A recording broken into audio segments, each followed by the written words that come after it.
My name is Jonathan Johnson. I'm a real estate property appraiser, and I've been doing this since April 2017.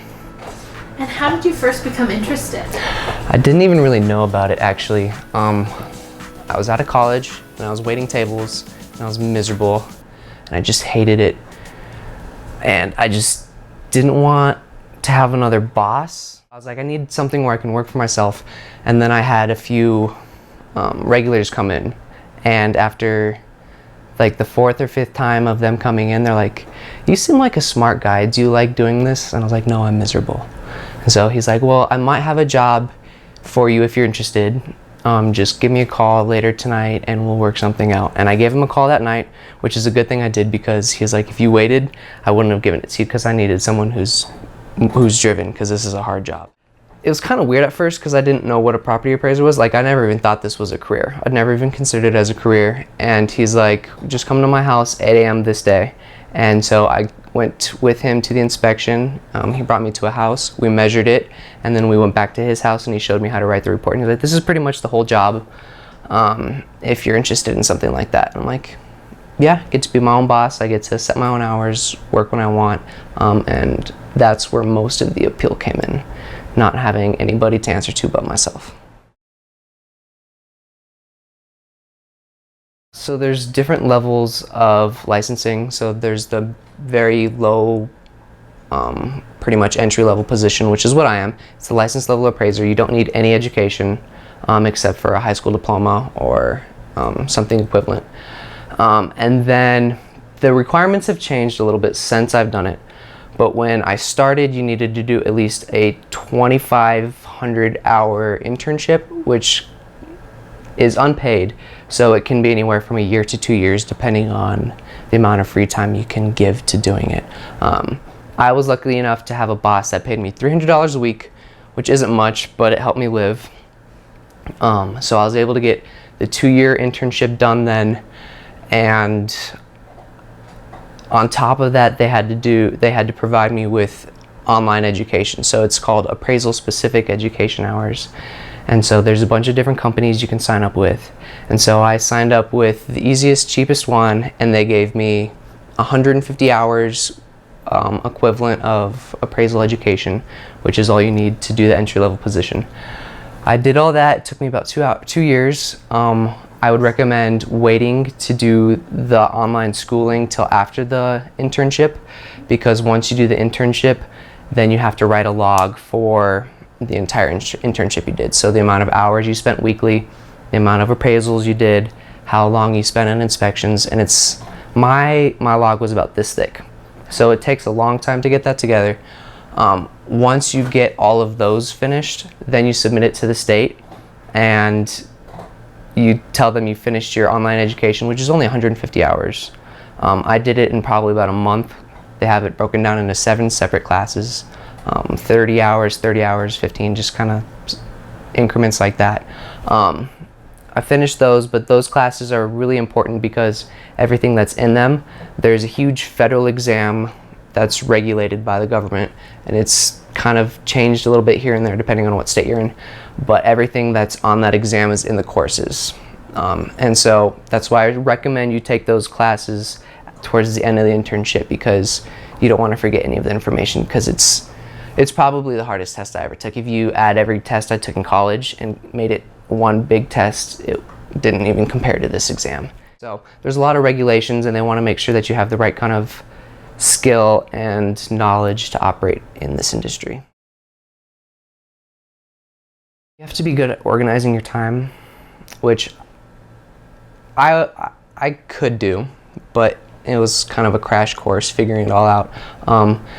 And I only say that because you're your own boss. You don't clock in, you don't have to clock out, you don't have to keep track of how much you work during the week. And you get paid according to how much you work. So if you want to make money enough to make a living, then you got to make sure that you're waking up and getting your work done and not just slacking off, which is a hard thing to do when you own your own business and work from home, because you're like, I can work anytime. I'll just put it off for a little bit later. And then that kind of becomes a habit. So you got to be able to wake up in the morning, get to your computer, and be able to work for maybe 6 hours a day. and you gotta have to motivate yourself to do that, and that's the hardest part. Starting salary depends on where you live. In Colorado, there's base fees that companies will pay you, but most of it are fees set by the individual appraisers. So when I sign up with a company, I'll give their payroll department a call, and I'll let them know that I'm a new appraiser on the payroll and I'm not quite sure where to set my fees, and if they could give me a range from where their lowest to their highest appraisers tend to be. And when I signed up for my first company, they said they have appraisers who are doing as little as $350 a report all the way up to $500 a report. So that gave me a nice cushion room for me to set my fees wherever I felt like it was appropriate. And that's actually big, because if your fees are too high, not a lot of companies are going to sign up for you because they make less money. But if your fees are too low, then you can get overloaded with work. And I know it's usually time to change my fees when I start getting 30 offers a day from a company. I'm like, okay, my fees are a little too low, and they feel like they can send me everything because they'll make more money working with me. So I'll up my fees $20 or $30 here and there, depending on the amount of offers I'm getting and how busy I'm at. But if you want to do more, if you want to make more, you can go up to the next level, which is a certified level appraiser. You need at least 4 years of college and about 1,000 more intern hours. If you're licensed level for at least 5 years, then you can apply to have your license level bumped up to a certification, which if you're certified, you can charge a little bit more for appraisals, and you can do FHA appraisals, which are harder inspections and harder reports, but you can charge higher fees, but you have to be a certified level appraiser for that. And then the next level above that is certified general, and then you can do stuff like commercial properties, and you can charge a year salary for one of those reports. But that requires a ton more education and at least 2 more years of an internship. I wake up and I just walk right over here into the next room where my desk is, and usually in the mornings I receive work offers, and so what I'll do is I'll log on to the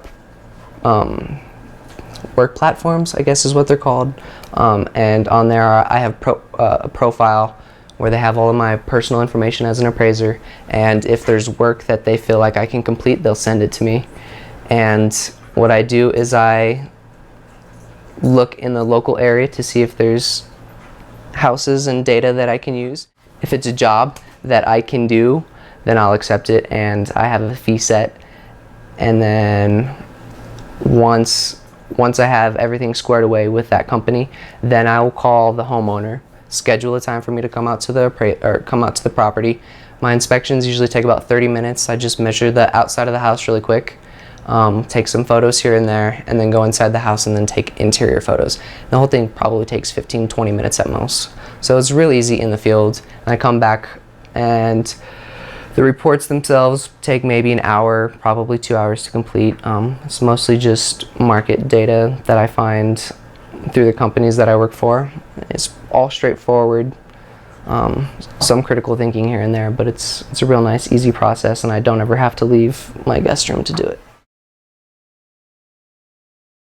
Benefits are definitely the independence. Like I said, choosing when to work was a huge thing for me. Being my own boss is incredible. Job independence and setting my own schedule is the easiest part and the best part. Shortfalls, definitely a little bit of my time management skills. It's kind of hard to motivate myself sometimes, especially when I feel like I've worked for a week straight and did 80 hours that last week, and I'm like, oh, I really don't want to work these next couple of days. And then getting back into a rhythm where I start working again is definitely the hardest part. Yeah, absolutely. I had a boss, my boss who trained me. He worked probably close to 100 hours a week, and he would do 90 to 100 reports a month, which is like 4 or 5 a day. And It took a lot out of his family life, and it took a lot from me. I didn't get to spend time with Kiana at the time or any of my friends and family, just because I was working constantly. He just worked so much, and it never seemed like he was spending time with his family. And then I was at home working. When I wasn't at his house, I was in the basement writing like 4 or 5 reports a night, and it would take like 12 hours to write everything on top of going on inspection with him for like 8 hours. So I wasn't ever really sleeping. Kiana and I never had time to spend with each other. So when I started my own business and I started working for myself, I made sure to make time to spend time with Kiana and everybody else. And most of the time, I set my schedule around hers because she works constantly, but she works in the morning. So if I want to see her, I got to make sure I'm not working in the evening. So when she wakes up and goes to the gym at 4, usually I'll come in the office super early and I'll start working, and she's off at noon. And so I'll make sure my inspections are in the morning so that I can get home, and when she's home, I can be at home and I can write a report with her on the couch next to me, or she'll go to bed at 8 p.m. and then I'll just start writing then. So I made sure that this job wouldn't conflict with having a life. It's freeing. Working for yourself, I don't know how to describe it. It's nice. I don't have to answer to anybody other than the companies if I don't get my work done in time, but if I keep myself busy, if I stay motivated, then that's never really an issue. It's just freedom, working for yourself, not answering to anybody. I definitely want to increase the level to which I'm allowed to do. Right now is just a basic license level appraiser. I'm not allowed to do properties over $1 million, which kind of really limits me in the new market because everything's just been increasing. So there are limits there. The capacity at what I could set my fees is also something that I want to change. If I can increase it by a lot more, then that's what I'm going to try to do. I still have a few more years before I can become certified, but after I'm certified, I'm going to look into becoming a commercial appraiser, which again will be more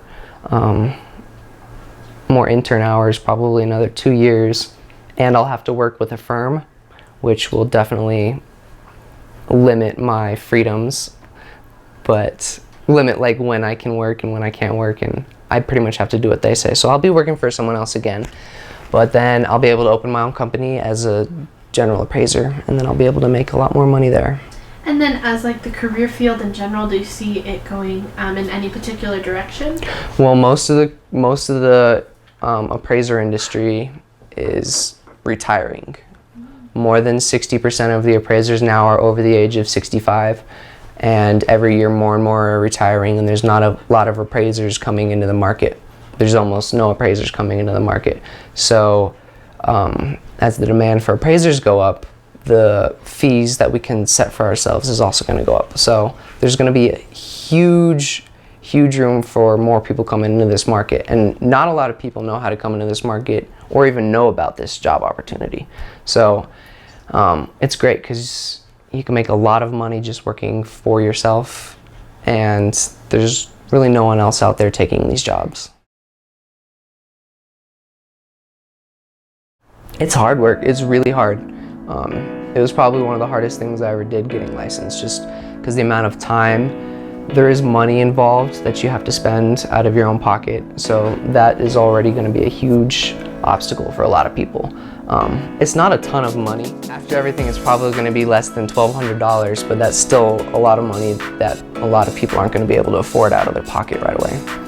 But if you stick with it, and if you work really hard, it's a lot of time dedication. But if you can work through those 2 big obstacles, this job is so worth it.